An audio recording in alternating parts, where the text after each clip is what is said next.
இது வரைக்கும் நான் டிபி வச்சதே இல்ல. எனக்கு நீ டிபி வைக்கிறதே எனக்கு பிடிக்கலன்னு சொன்னாரு. அதை நான் உடனே மாத்திக்கிட்டேன். நீங்க எதுவும் ஷேர் பண்ண மாட்டீங்க, பட் நீங்க மட்டும் உங்க போனை பாப்பீங்க, டிபி வைக்கலாமா கூடாதான் டிக்டேட் பண்ணுவீங்க, என்ன போட்டோ அனுப்பணும் அனுப்பக்கூடாதுங்கிற முடிவு எல்லாம் நீங்க எடுப்பீங்க. அப்ப நீங்க மட்டும் எப்படி அதை செய்யலாம்? நான் எனக்கு ஷேர் பண்றது அவங்க ஸ்பேஸ் கொடுக்கறது இல்ல. நான் இப்போ ஒருத்தவங்க கிட்ட நான் எல்லார்கிட்டயும் என்னோட மனசு திறந்து நான் காமிக்க முடியாது. சரி.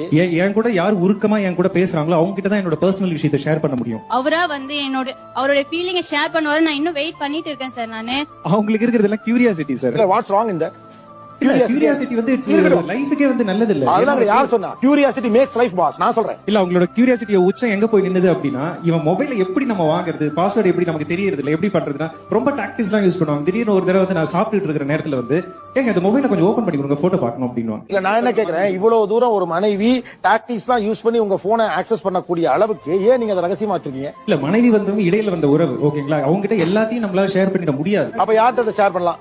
அப்பாட்ட எல்லாத்தையும் ஷேர் பண்ண முடியுமா? கண்டிப்பா எல்லாத்தையும் எல்லார்கிட்டயும் ஷேர் பண்ண முடியாது. ஆமா.